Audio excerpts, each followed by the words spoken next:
Hey there, Banditos. Welcome to the Wednesday episode of the Dollar Bin Bandits. I'm Mike Farah, and today we have a returning guest, a friend of the show.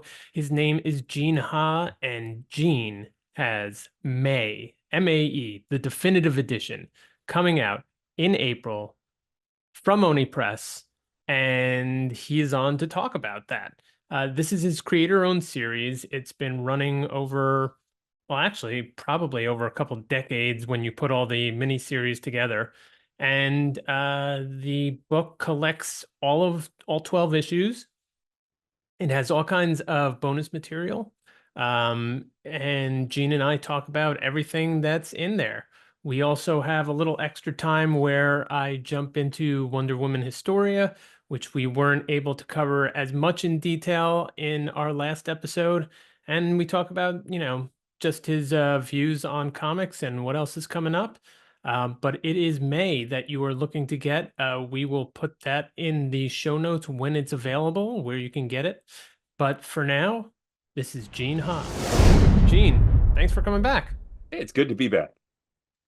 Well, we are here primarily to talk about the May Definitive Edition, which is a compilation of the 12 issues of May plus extras of your creator-owned comic coming out from Oni Press in April 2025. Did I get all the facts right there? Oh yeah, up for pre-order now if you want to talk to your local comic shop or bookstore, or if you're just a little bit evil, you can do it through Amazon. Awesome. So let's start kind of from the very beginning. We covered a little bit of May in our last interview, but for those who have yet to dip their toes in the water, what is May about, and where does the story go in these 12 issues? Well, the quickie elevator pitch is May's the story of two sisters from rural Indiana. It's a modern fantasy portal fiction, which is a story like Flash Gordon or The Wizard of Oz, where someone from our world travels to another world. And in this story, the older sister, Abby, has found a doorway to another world 8 years ago. She was 13 years old, and like many 13-year-olds, when she finds a better place she could be, when she finds fantasy world, she would rather not come back to boring old Earth, and she doesn't. So the story starts these 8 years later. By this time, her younger sister, May, the main character, has graduated from high school, is taking care of their aging dad, and living in a very boring life in rural Indiana when her sister comes back. Late at night, at the sheriff's office, drunk, claiming that she's been on another world full of mad scientists and monsters and leading barbarian warrior cats into battle. May has a lot of trouble believing this until the monsters start following her sister back, at which point chaos breaks out, their dad disappears, and the two sisters have to go adventuring on this new world to get their dad back. Uh, there's a huge clash of personality between the two sisters because Abby's, from the very fact that she did not want to stay on Earth and finish school, is a bit impatient, and she's also an action hero. And May is somebody who likes to think things through because, unlike her sister, she can't get punched by a troll and fly 30 feet through the air and hit a wall and survive. So she's got to think it through a little bit more. And they start butting heads because Abby's solution to everything is to find the person who looks like a bad person who's annoying her and hit them as much and as hard as possible. And that does not always work to solve problems. I love it. I love the dichotomy between the two sisters. I have the first book. I was one of your backers on the Kickstarter, Ah, so nice. here that is, which I really enjoyed. And I'm looking forward to, because I've not caught up, looking forward to catching up with the definitive edition. Oh, wait a minute. Wait. Okay, so the Oni Press Volume 1 has a lot more, like four more issues than that hardcover edition you had that came through Kickstarter. Interesting. I was going to ask you about sort of the formatting and the sequence of these, what are called 12 issues. I remember it again from this book, which was not an issue by issue kind of thing. So how does it, how do you calculate the 12 issues? Did it come out post this book as a monthly, or rather just sort of the floppies, as they call them, pamphlets? Yeah, that book came out as two very oversized issues from first Dark Horse, then inside of the Oni Collected Edition. And then eventually we finished up Volume 1 with four more issues. After Okay.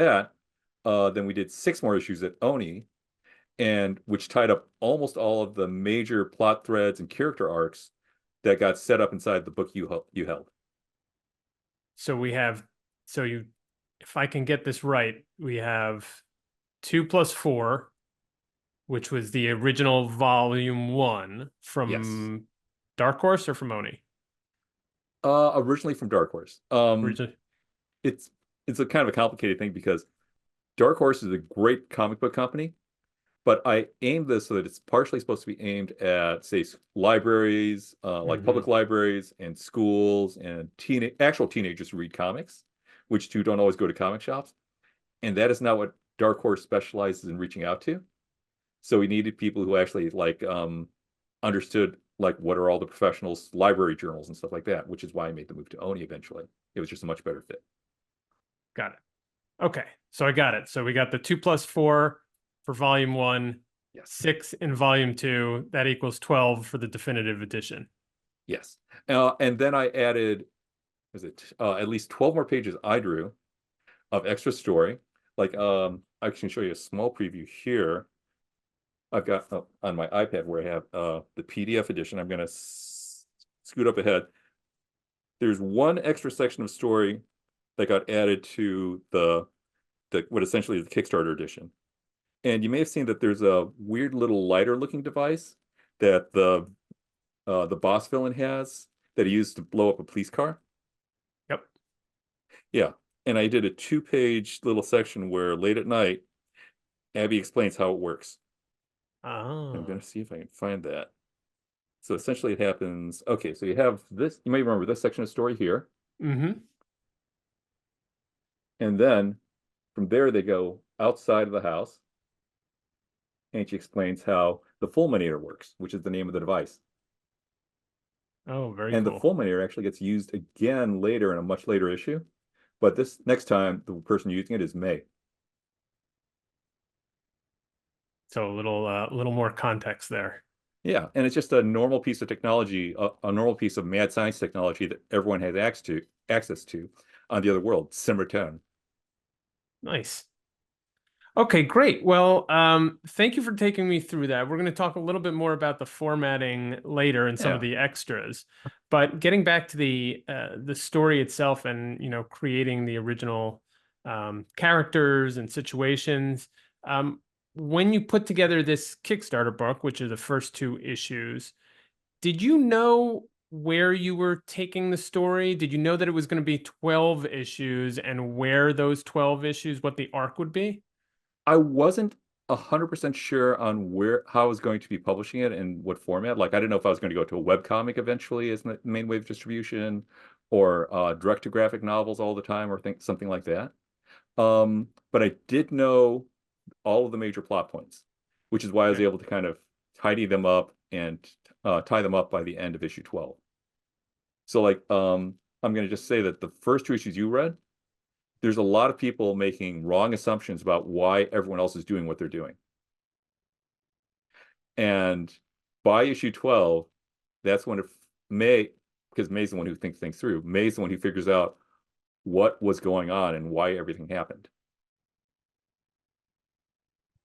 That makes sense. Yeah. She is the main character after all, so I would hope she has kind of this heroic arc where she's finally coming into her own and making her own decisions and figuring out what needs to be figured out. Um, Yeah. from a artistic perspective, like in one of your more well-known works, Top 10, you're creating not just a story, but a entire fantasy world, right? So you're doing some world building. Where did you take inspiration for the design of that world? And did you put any kind of rules or limits in your head of how that world looked or worked, things where you were like, well, I can't have this, or it has to be stay within sort of these boundaries. Yeah, there were actually some very strict rules I used, which so the other world had lost contact with Earth for about 100 years. And the last time they had contact with Earth was about the year 1911, by which point there's a lot of modern science that had happened, like say telephones or Einstein's first work on relativity had come out, but they don't have access to things like microwave ovens, loudspeakers. Let me see. Quantum physics. There's a lot of things they missed out on, but they got so distracted by their mad science and the slightly different uh, physics of that world that they've made discoveries that we don't have, like the fulminator. Interesting. So there Yeah. was So a kind of period of time, well, 1911 specifically, where this world sort of diverged, at least technologically, from where our trajectory was. yeah. So like it I was when I was doing research for that world, like how would technology diverge and what might they not have invented that we have in our world? Like the microwave ovens is one example. Anything that's based on quantum mechanics. So like smartphones, obviously, or advanced compute microprocessors, they wouldn't have that. But also it turned out um, clear amplification of sound is something they don't have on that world. And it's something that we came very close to not being able to do on our world. Hmm. Or maybe we would have gotten a lot later, but I decided that would be one of the ones. And there's a guest issue written by Mark Wade where we really, really dive into a world without loudspeakers. And he has a lot of fun with it. And just as an obvious example of one of the side effects, all movies are silent movies there. Makes sense. Yeah. So the movies are still silent, but they have maybe still have orchestras Oh yeah. that are doing that are Yeah. doing the soundtracks. Yeah. And you can do like radio calls or telephone calls across long distances, but essentially the people doing are going to be wearing headphones, kind of like we're doing, or doing the whole screaming into a thing and then listening very carefully because the signals degrade very, very quickly. Can you tell me a little bit, since you just mentioned his name, I was going to get to him later because there are names on the, solicits that I see, including his. So this isn't technically a one-man show, even though you're doing the lion's share of the work. How did you get Mark involved, and was it only for this particular project, for that one issue? It was I can't remember which project it was, but I did a favor for Mark Wade and did a little work on one of his projects. And I said, sure, I'll do that if you'll write a story for me. And then I asked him to write a story for me. So he's one guest writer. My friend Molly Jane Kramer, who's a comics journalist and a comics retailer, wrote another one because I based a character on her. And then it turned out when I began talking about the character's backstory, it was eerily similar. And it was so similar, it was kind of like, okay, you actually have lived her life in some sense. You're the one who should be writing that story that I was thinking of writing myself. And then one issue was guest drawn by Paulina Ganucheau, Ah, interesting. but I Well, did that's write that one. um, was that always a plan, or was that something that kind of these opportunities jumped out at you, and you were able to give them the opportunity to kind of play in your own world? It was just kind of an opportunity thing. I'll mention that like one of the most important bits of creative training I ever got in my life was taking high school improv theater classes. And I really, really enjoy just kind of having a little bit of chaos thrown at me and creative interaction and then just running with it as fast as I can. So that was a huge amount of fun. So I described how Molly Jane ended up with doing her story because she has kind of lived the life that the character I visually based on her lived. Mark Wade, I gave him an opportunity to write a story. And I'll say that one of the things I'd long said before Mark wrote his story is that um, I wanted to write a story where the geek is the hero, the female geek is the hero. And at the time, there weren't as many female geeks and geniuses and inventors who were lead characters in popular fiction as there are now. Um, and I said that I'd never write a scene where a handsome boy comes up to her and takes off her glasses and says, "Oh my God, you're not a geek. You're beautiful."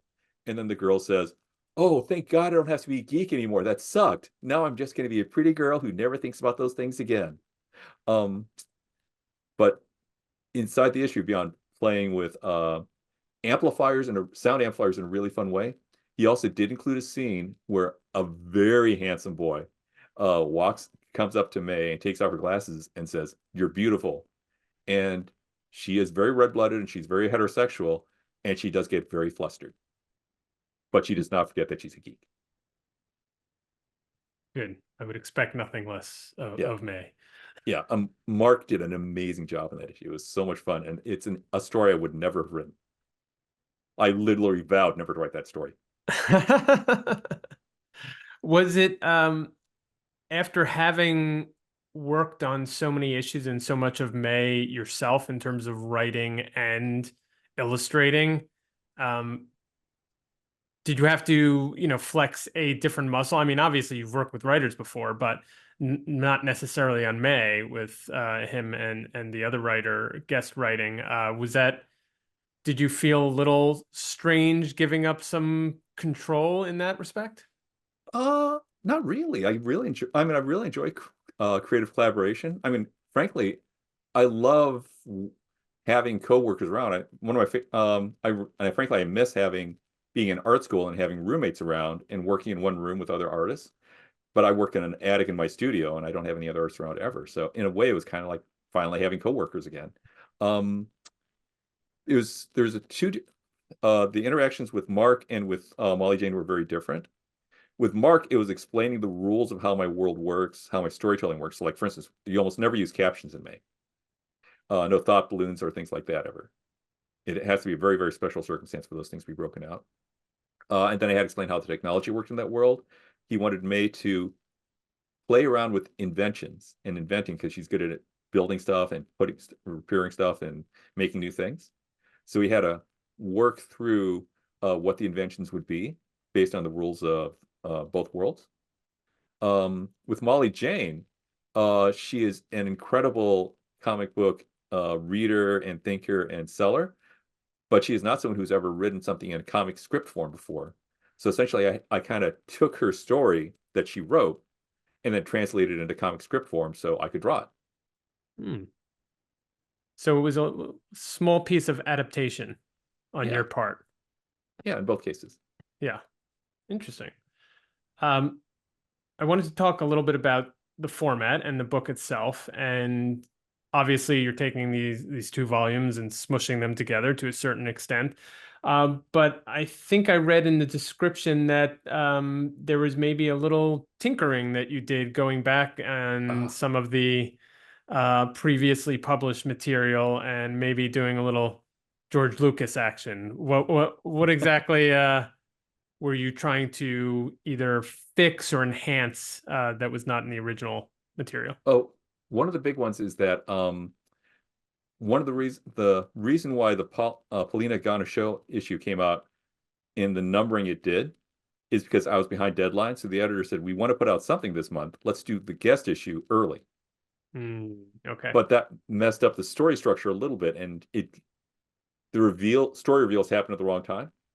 So inside the collected definitive edition, uh, uh, it's reversed, and it's finally in the right order, in the right reading order. And if you've read it before, if you don't remember it well, you'll kind of see how the beats work differently now, and Uh, how the emotional impact of something big happening to May's sister Abby feels a little bit different once they put the issues in the right order. well, that seems like something worthwhile to go back and, mess with. It didn't seem like the original publishing sequence was what you would have wanted to begin with. So Yeah. glad that Uh, the definitive edition now has your vision for the series. yeah. I guess another thing is that I was always locked into after the two Kickstarter issues that worth of story, the two chapters there. I was always locked into 22-page issues, and I could make that work, but there were certain points where I wish I had a little more breathing room, Hmm. and that's why I drew 12 extra pages, where scenes that either could use expansion or, frankly, where I wanted to add extra scenes to kind of give the characters time to interact and breathe and learn things and things like that. Those got to be added in. Now, other than those extras to the story or slight changes to the story, what else does the definitive edition have in it in terms of what I would always consider DVD extras, right? The Oh, things outside of the main story. What do we have going on there? I'll say a big one also is there I've had like if you in some of the earlier editions there were some superstar artists who did pinups and images for me. Uh Someone who is way bigger than them or me did a pinup for the definitive edition, but it cannot be announced yet. My editor on the definitive edition said we're going to do a really big push to announce it when it comes, but you cannot give that artist name yet. But Big. it's bigger than me. It's bigger than Yannick Paquette and a lot of other people who worked on this before. Uh, Even bigger than Katie Cook. So, who did my favorite image of Abby/Annie ever? Okay. And will it only be revealed upon publication? No, it will be revealed before publication, but Oni Press is holding on to that, and when they're really ready to charge in to promote to actively promote the book, uh, they will reveal it then. Okay. All They're right. very well. We're all very excited about it. So, but It they made sounds me, exciting. You yeah, sure they you don't made me want to make promise. news right here on the Dollar Bin Bandits? Yeah, I wish I could. All right. We'll let go of that for now. So this is called the definitive edition. So I think I'm answering my own question that I'm going to ask anyway, which is this now the definitive story of May? Or are there future stories to tell that maybe go beyond this one? I did have a discussion with my editor about the fact that it's definitive sounds like finality. Yes. And it is definitive in that this is the way I want those two volumes to be presented. But there is a third volume I plotted out that I want to draw someday, but I just haven't done that yet. Um, Volume two ends with a cliff after I tie up almost all of the big mysteries and the big character arcs at the end of volume two. Uh, Volume two ends with a big cliffhanger. There's a huge reveal, new information about their backgrounds and lives uh, uh, is kind of shown to the viewer. Giant splash page ends the issue with stuff that has never been seen. I mean, I can literally say I don't think I've ever seen a comic book handle this type of what happened on that page ever before. Uh, I'll say that Edgar Rice Burroughs played with this, but I don't know for a lot of other people who have been playing with it the way I did in comic book form. And the comic books of Edgar Rice Burroughs, as far as I know, don't seem to have really done that much with it either. Hmm. It's one of his weirder things. Yes, that's a nice tease for those who have not picked up the books yet and are looking forward to the definitive edition. I remember from our first interview that you were talking about and tossing some ideas around for volume three. So I'm glad that's still in play somewhere, and so something for everybody to look forward to. Um, what else would you like folks to know about this book and about the story of May? I mean, besides everybody go out, pre-order it, and go get it and discover this whole new world. Um, put a I'll say bow on it, this. I guess. Yeah. If if you're part of a reading club and you wanted to get this book for your reading club and discuss it, I will for free join your reading club for like an hour to talk about the book with you. If you've all like you get a group of friends to read the book and you can schedule it on a day where I'm not going to convention or something. So especially weekdays work well, but you know, some Saturdays and Sundays work pretty well too. I don't have a real job with a real schedule. So if it's not a convention or something like that, I will help out. I will join in. I would love to talk about the book with you in your reading club. That can be a private reading club. It can be something with a bookstore or a library. But yeah, Hmm, I'm happy to talk about the book with whoever. that's very cool. One Oh, more also, wait a question. minute. I'm Yeah, go sorry. ahead. And if you're a teacher and if you actually sign it to a class, I will do a free video talk about May and other subjects in the course for 1 hour class. That leads me to another question, which is, do you you've done a diversity of work and in different genres and different levels, I guess, in terms of maturity. Do you like working within this, um, I guess, age, this sort of demographic? Because this is something that I think can certainly a teenager, maybe even preteen, it goes all the way down to there, and of course up to, however many years old you want to do, but is definitely something that is, if not all ages, most ages. Is this a place you like to work? Yeah, I'm gonna say, part of what I like doing is I like I I don't want to bore myself. And there's a part of me that's the phrase inner child sounds really stupid, but I mean there's a part of me that is a gleeful little kid who likes reading about superheroes and shiny costumes punching things. Um, which is part of the reason why I enjoy, everyone enjoys Abby who reads the book. Um, there's another part of me that wants to kind of like think through why things are happening. So it's kind of like May is more of a teenager who has a lot of questions and a lot of dissatisfaction with how the world runs, and she wants to do it her way and fix it and make it better. And she happens to be smarter than me, so she's able to do that better than I could, especially when I was 16 or 18 years old. And then I have a lot of friends who are my age or a little bit younger, and I also wanted something that's appealed to them too. So the just like a lot. Oh God, what was that other term I had? That was horrible. But all ages is a much abused term. Mm. But I do know a lot of like grade school kids, like second graders, third graders who really enjoyed May, but they're not going to catch everything. And I think around the age of 14 or 15, that's about, or yeah, 12, 13, 14, 15, that's when you're old enough to catch most of the major stuff of the plot inside of May. And then as you get older, it does include a lot of stuff where if you really, really want to dig into it, uh, you can read at another level too. So 14, 15 may be the sweet spot, but a little Yeah, younger can get most of it. And of course, I'll say, older will be yeah. able to. Older comic geeks sometimes get a little bit hung up on something where they want everything explained right now. Hmm.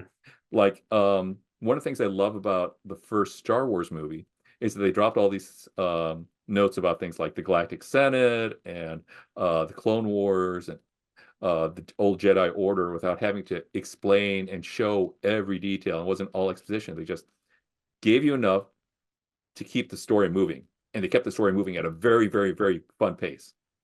And also enough stuff so that it's it seeded the imagination of the viewers. So it made them imagine stuff and form their own fandoms in their head and stuff like that. And I hate it when fiction does stop and feel like everything needs to be explained, and you end up with scenes like I think it was inside of The Matrix 3, uh, where they have a 5 or 10 minute long conversation about the motivations of air conditioning units, and nothing's happening visually. It's just an old Right. man and Keanu Reeves leaning on a railing in a dark room talking about air conditioners and what their feelings are like. And it's kind of like there's so many ways you could have gotten that point across, which wasn't just two talking heads in a Right. dark room.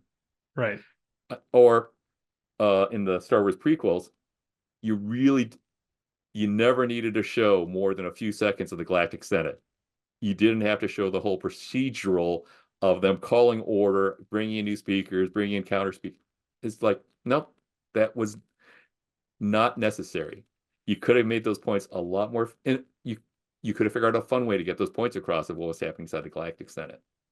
So, younger readers don't get hung up on this whole, you haven't explained everything. Why didn't you Right. show us a scene of the Galactic Senate or two people discussing the motivations of air conditioners? I really love those air conditioners. I want to know, have a psychologist explain what they're thinking right now. And it's just bad storytelling. In my head, it's bad storytelling to stop like that. I'm with you in that. And you know, interestingly, the Galactic Senate did not get me as a Star Wars geek. It was the whole machinations of the Trade Federation and Yeah. just establishing a story based on basically a trade war and tariffs and anything. I'm like, ah, come on, are you kidding me?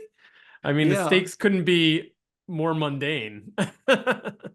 Yeah. And then I mean, have you ever seen the was it Red Letter Media? I think Pajama, something like that. The YouTube. Yeah, yeah. Yeah, they, yeah, they do a really good job of kind of explaining also why do it as a trade war, and also if it is a trade war, why are they acting like this and trying to kill these Jedis who haven't discovered anything? So why are they trying to kill them? I mean, they're just say hi to them, give them tea, let them fly away. Right, right. Yeah, the Scooby Gang has not discovered anything, so you don't need to kill the Scooby Gang. They're Yes, idiots. exactly. Oh boy. All right. Well, yeah, a lot of George Lucas uh machinations. I'm Uh, not sure how to yeah. I, I He's love always George an interesting Lucas. Yeah, figure.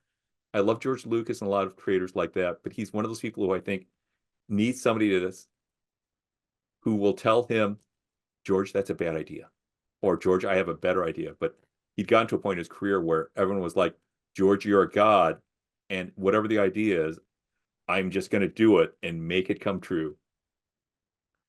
Boundaries Yeah. and limits are, I think, are actually very beneficial. You know, Yeah. I think it was not only sort of sycophants and people just saying yes to him. It's the fact that he could do it independently and had so much money. Yeah. You know, then you're not problem solving anymore. You're not trying to figure more interesting way to get out of the box. You're just like, well, throw more money at it and we'll get Yeah. there. Yeah. I mean, he had kind of two problems where like he had to make people comfortable saying no to him. And even if you're the top boss, you do need to have the your immediate advisors, especially around you, feeling comfortable. They can say, don't do that. No, I don't agree. Right. And the second thing is he'd hired some of the greatest geniuses in the industry at that point in time working on his films. So no matter how bad his idea was, they could kind of make it work. They were that Yeah. good. Yeah. True enough. Uh, you know, that actually sparks another question, even though I was ready to sort of move on from May, and that is again based on formatting and doing this as a monthly book. Had you ever thought of instead of doing it as a, you know, maybe it wasn't monthly book in terms of frequency, but you know, doing these standard 22 page chapters, uh, doing it more as a series of smaller graphic novels, or maybe even, you know, one big one where everything comes out at the same time. I well, there are people out there who are successfully doing comic book series through Kickstarter, one issue at a time, and every issue is a new Kickstarter. Mm-hmm. And I loved my Kickstarter experience. I loved reaching out to like that's I still feel like a super bond with everyone who backed my Kickstarter. And if you come up to me with one of the books from that Kickstarter, I will give you free merch and sign your book and draw a little head in it for free. And I have people who have like they'll do this repeated convention, so they have like three, four, five different heads in the front of their copy of May or their copy of the Oddities and Apocrypha art book that came along with that too. Mm-hmm. Um, but also it was a huge distraction from actually telling the story. And you may you if you haven't read issue 3, you won't see this, but it was so much time. My drawing style changed between the end of the Kickstarter story and the start of the next one. Okay, And I don't want to break my stride that badly when I do get back up to speed again. got it. So if I can do it as one big graphic novel as a possibility, for a while I was thinking a few years back, before the pandemic, I thought I was talking to some people who do line webtoon series, but Right. I can't specifically do line webtoon now because apparently their contracts are incredibly evil. And Hmm. even if they're not evil, the way they enforce their contracts is evil. So Galactic Senate and Trade Federation. Yeah, kind of. The example I was given was a Hollywood studio was interested in licensing a line webtoon comic, but line webtoon had it in their contract that uh, they the creator had to go through line webtoon, which you can negotiate not for that, but it's very hard. And Yeah. but so line webtoon said, okay, so we have a contract with you where we share profits and you get a producer credit if someone in Hollywood makes a movie out of your property. You need to get rid of your producer credit and let us have the producer credits, or else we're not going to let the deal go forward, or we're not even going to tell you who's contacted us about it to make the movie. and the creator essentially was just kind of stuck. I'd never heard the end of the story. I heard this at a convention from a creator who's friends with this creator and isn't with Len Webtoon, which he's very happy about. Interesting. But yeah, Okay. Len Webtoon are ruthless. Wow. Did not know that. Good Yeah, good warning to fellow creators. yeah. There's Stay some away from stories those about it, contracts. but yeah, that's yeah. It's nice when you're working with a company where you both you have a good contract and you trust the people enforcing it. Hmm. So like there's a little miracle situation back at DC Comics around 2000, well, during the Paul Levitz era. And as much conflict as he had with Alan Moore, um, he was the guy who made sure that like Len Wein, who invented Lucius Fox, had it in his contract that if they ever used Lucius Fox in a cartoon or a movie, Len was going to get some money off of that for creating the character. As opposed to like Wolverine, where he gets nothing except for a free ticket to the movie premiere. Right. Well, yes, everybody, read your contracts and make sure there is a contract and you have the rights to what you should have the rights to. Yeah. Actually, there's one situation. This contract didn't actually go into force because the project fell apart, but I once negotiated a dream contract. I want to throw this out there for anyone who's also a creator, Okay. where the at the company I had two people I really trusted. And I had written to the contract that if they ever had any type of IP licensing to Hollywood, whatever for the story, as long as those two people were still at the company had expansive rights to the story. But as soon as those two people left, the company's rights just dropped like a rock, and they had almost no rights at all for licensing my work. And Hmm. it was like, if I still feel like this is the smartest contract I ever negotiated, but then the project fell apart, and it's like, oh. So if somebody else ever wants to put that into their contracts, it's pretty awesome. And the person approving the contract, if the person who's approving the contract is the person you trust, then they have every incentive in the world to say, yes, that is a great clause to put in the contract. And it gives them a Right. little extra job security. Yes. Good advice. Well, so you have a contract format that came out of that, even if you don't have the work didn't get done ultimately. So you get a little bit of a, silver lining. Yeah. Yeah. Hopefully Or you can hopefully get that someone gets, contract yeah, hopefully or someone someone gets else, that contract someday. If you right? do, Someone else tell can me, I would be benefit. so happy. Yeah, to know somebody did that. Speaking of which, in terms of other media, has there been any thought on your end or any discussion of adapting May into animation, film, anything, other formats? I did have an inquiry once, but no, not really at this point. Yeah, It was excited good. while it did, but then they were kind of like, oh no, this is going to be really hard to adapt. We're not going to do it. And it's kind of like, Yeah. Well, that's why it's good for comics. yeah. You made a good comic, I think. So Well, okay, there's an old joke, yeah. and it's about like why I would like to have a movie or any other type of like video game money or something like that for a comic book I do, which is oldest joke in comics. Do you know how to make a small fortune in comics? Wow. First off, you need a large fortune. That's a good one. Very Yes. applicable. If I won the lottery or I got the giant pile of licensing money, I would waste it making more comics. Yeah. Good. Well, I hope you win that lottery because we'd like to see more and more of your comics. So, speaking of another one, I last time we talked, I had not read any of Wonder Woman Historia, and I think, in fact, it's possible that your book or your issue had not come out yet or was just coming out. Oh, okay. Um, I've read it. I have it here. Um, Yeah. whoop, you have it there. Yeah. And I'll say also, I get I'm going it. to show you something neat. I Oh, want to show you good. something neat. Okay, so this is the Yes, retailer please. edition. If you can get Okay. this edition, if you look at the inside of your dust cover, it's white. If you look at the inside of this dust cover, it has extra. Ooh. Wow. I didn't know that. I should have gotten it at a retailer. Um, I did get a nice signature, and I'll have to Oh, get nice. this to you from Phil Jimenez. Um, where he gives the quote, "Even a doomed venture may still be a worthy one."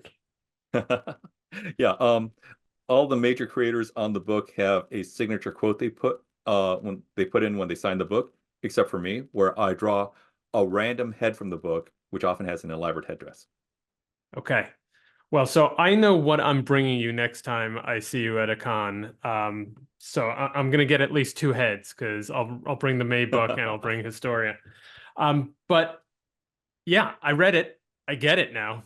I understand why it won all those Eisner and other awards. And I'm sure you've been asked probably all the questions already, but this is a this was a kind of a longer work for you in terms of, page count and things of that nature.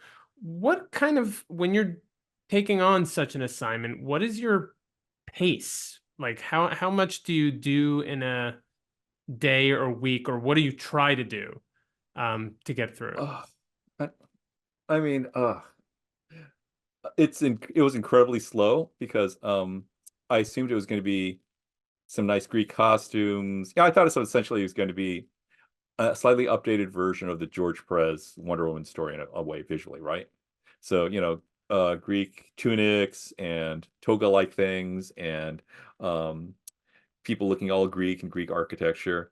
And then I saw what Phil Jimenez did in the first issue, which was, and the way I keep on describing it is essentially it's, oh, here, actually, if I do the dust cover, I can pull this up so people. But it's Margaret Atwood writing a script for Stanley Kubrick and Alexander McQueen to film, and the costumes are just insane. I have never taken as long drawing a book per page as on Historia. And I had thought me and Phil are roughly similar in skill and talent, and so it should be a pretty easy transition. And he did something I'd never seen anyone do in comics before, and which I knew as much as I'm known for detail, I could not do that.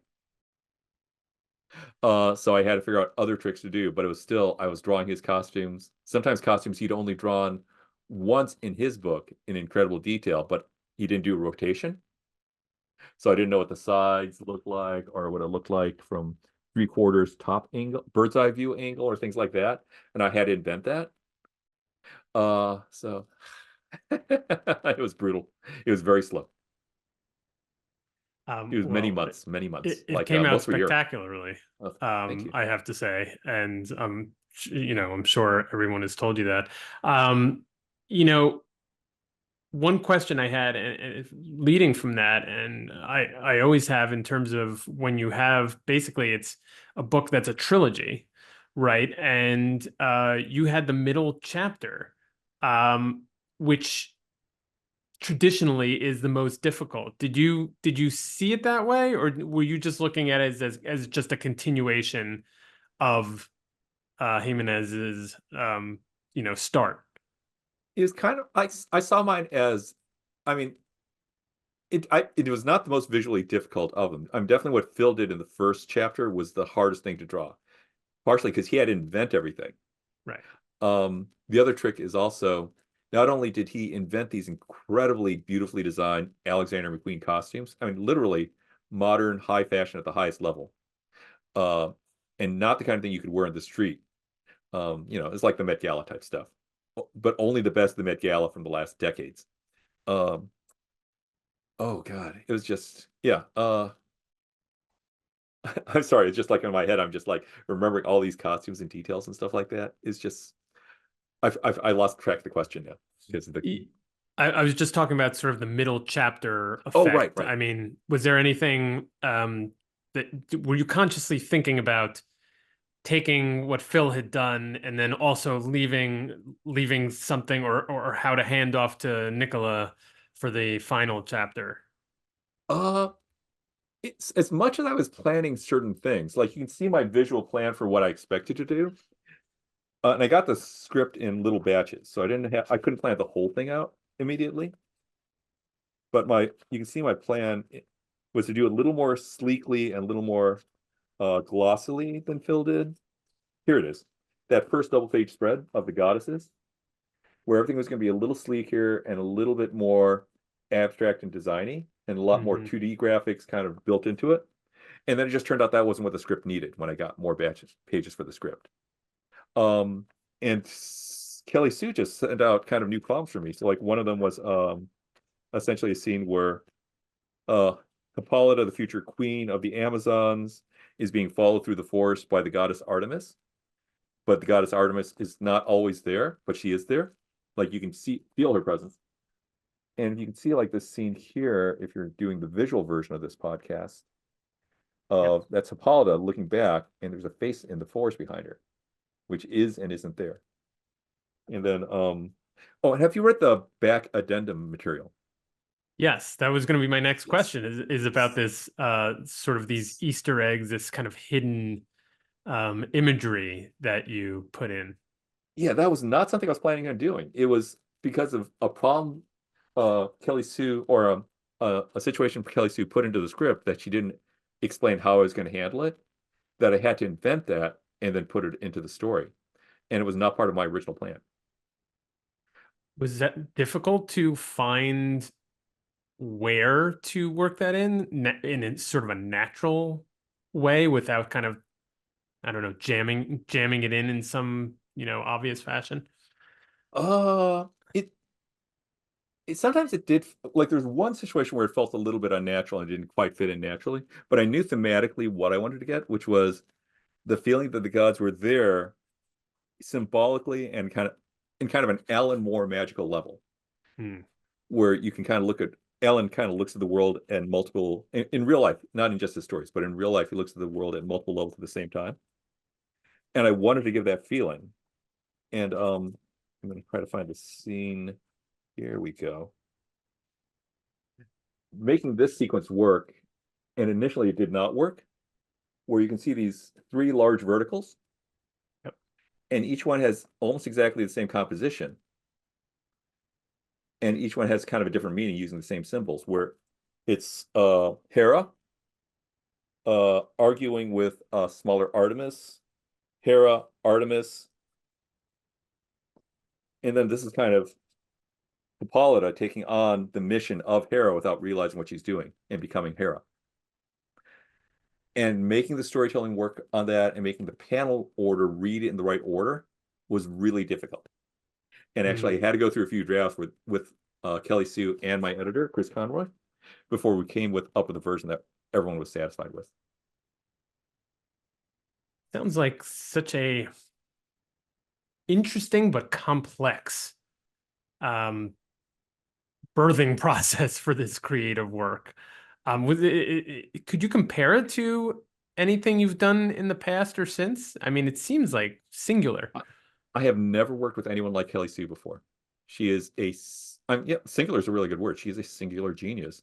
And part of it's not just genius at storytelling and story and script, but it's also genius at leading a team. And the term I've always used to describe her ever since is she is the captain. She is the best captain I've ever seen and team leader I've ever seen for anything ever. And it's because she trusts people and she knows what their limits are and how to push them beyond them, even if she doesn't know how they're going to push beyond it. But if she knows if she picks the right people and pushes them to do something new and do something beyond what they've ever done before, again, if you pick the right person, they'll do it. If you get a bunch of crappy creators on your team, that's not going to happen. Hmm. But she is really good at picking her teams. I feel like that's reflective of, business advice that, I forget what the actual saying is, but something like 90% of like productivity is hiring, like getting the right people. I think that's on film too. It's like, Yeah. if you cast the right way, you don't need to be a micromanager as a director because you've Yeah. already done most of the work. Yeah. The other thing is, and then don't curb stomp them after you've hired the right person. I mean, it's like the It George should Lucas go thing. without saying, but yeah, Yeah. Encourage their creativity, encourage them to say no sometimes and stuff like that, and right. to push beyond and things like that. And just she's really good at it because I have definitely worked on projects where you'll be punished for being smart and for working harder. Oh, I mean, it just happens to everybody in anything.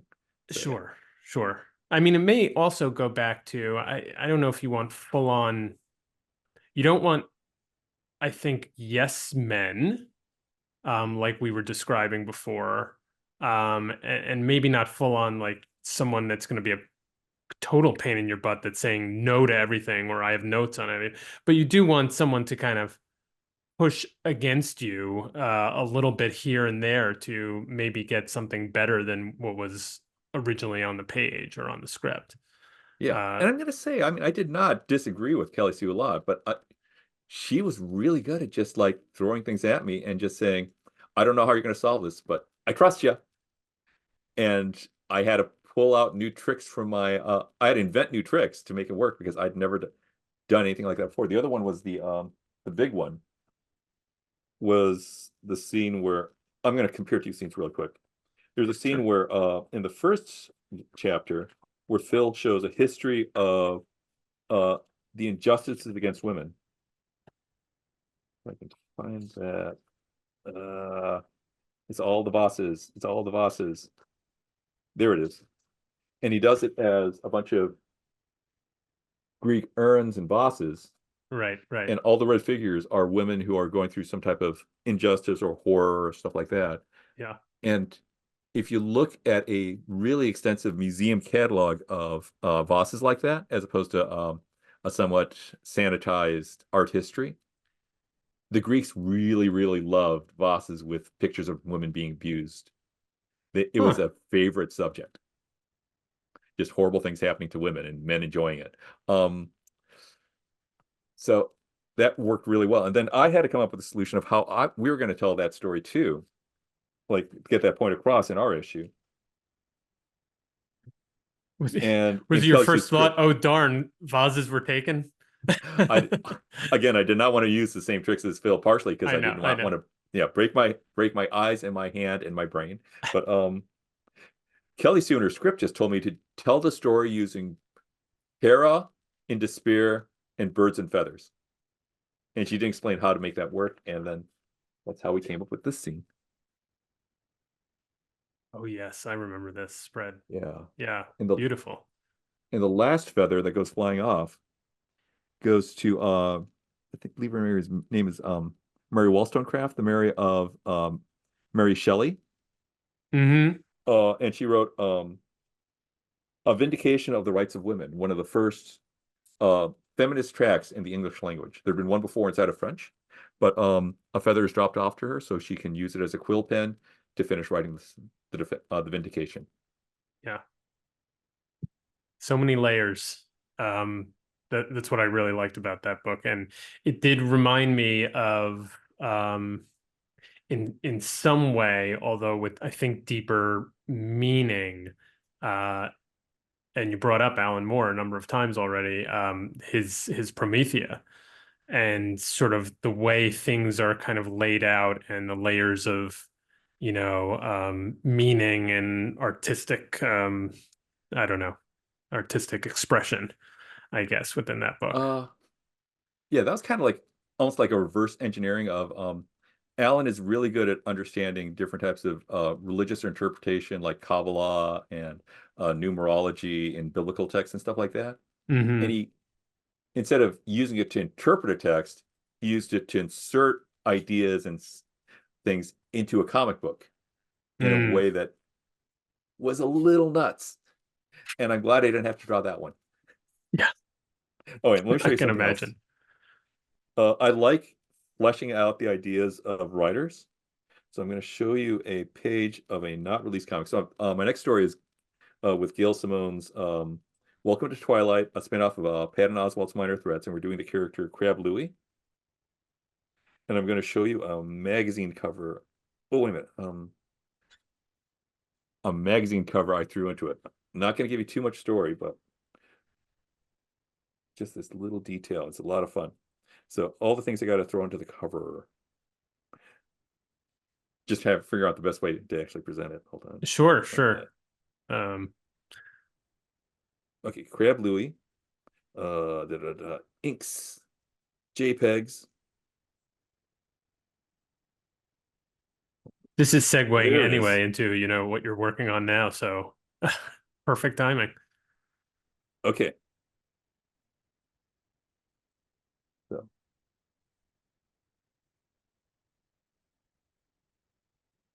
so it's Very just one cool. panel on a four-panel page, but I had a lot of fun with it because I got to throw in a lot of jokes about stuff Gail does, like her famous Cyclops. It's not a force beam, it's heat vision. So there's one that says, heat beam cover up. The fire hazard force face can't keep secret. One of Gail's favorite jokes is Gene Ha eats babies. So the top headline is Gene Ha, how many babies did he eat? Answers inside. You And you then, realize, that us comic geeks are very detail oriented, and oh yeah. you may now have demands to create this full magazine. I'm going to say that I like throwing in, like, I don't object to exposition. I object to exposition that slows the story down. So throwing in something like this, you can just glance at it and you got the major points of the story Right. needed. Yeah. But if you want to dig into it, I like to give you enough stuff so you keep on digging, you'll find new things. Like if you look at the barcode at the bottom and the numbers on it,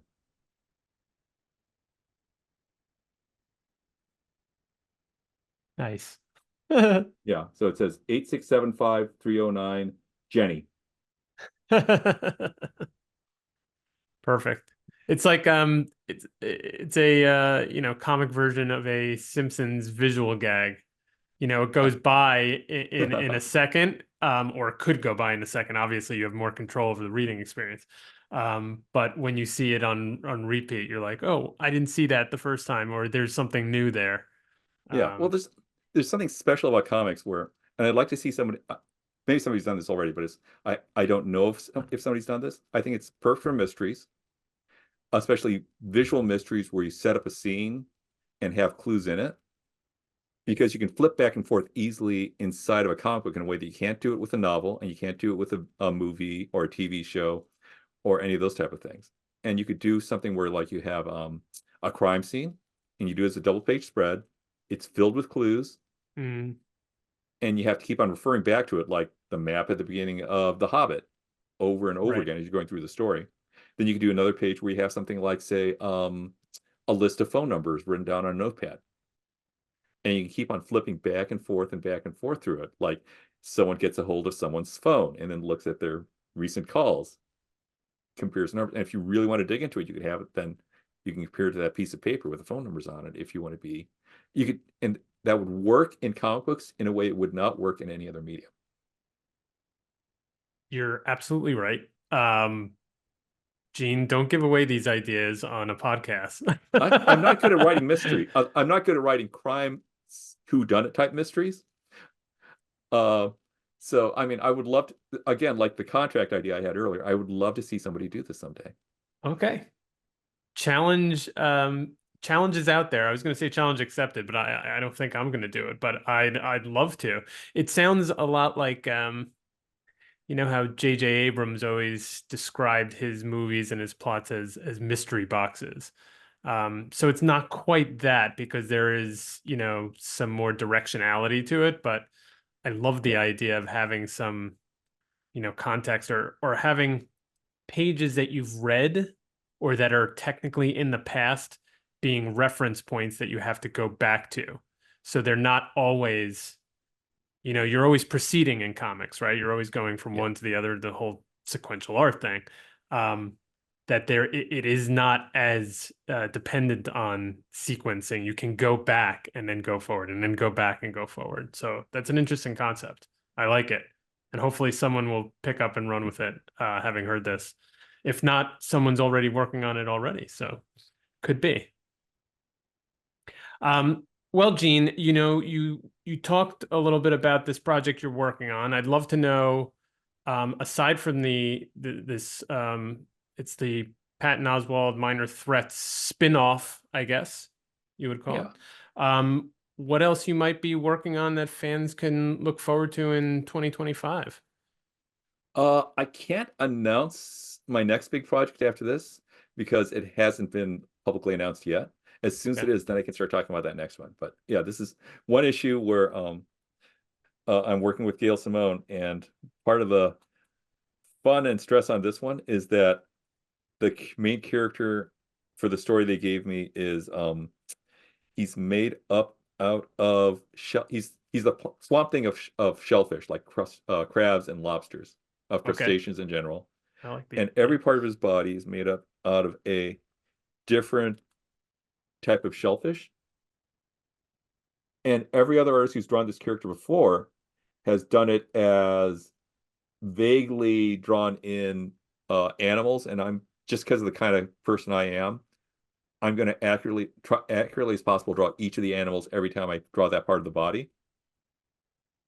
So it's not going quick, but they're very happy with what I'm doing. All right, we're back. Always love talking to Gene. Hope to have him on again. What can I say? I mean, May, the definitive edition looks definitive. We talk about, there may be a return for May, and I would love to see it. But for now, I think it's a great book to pick up. I hope you all pre-order it. Make sure your comic shops are getting it, and then make sure you pick it up in April when it publishes. So thank you, Gene, for being on the show again. We hope to have you on a third time down the line. And thank you all out there for reading, reviewing, subscribing, listening, viewing. We're going to keep this Dollar Bin Bandits train rolling. Got another episode on Friday. And until then, we'll see you next issue.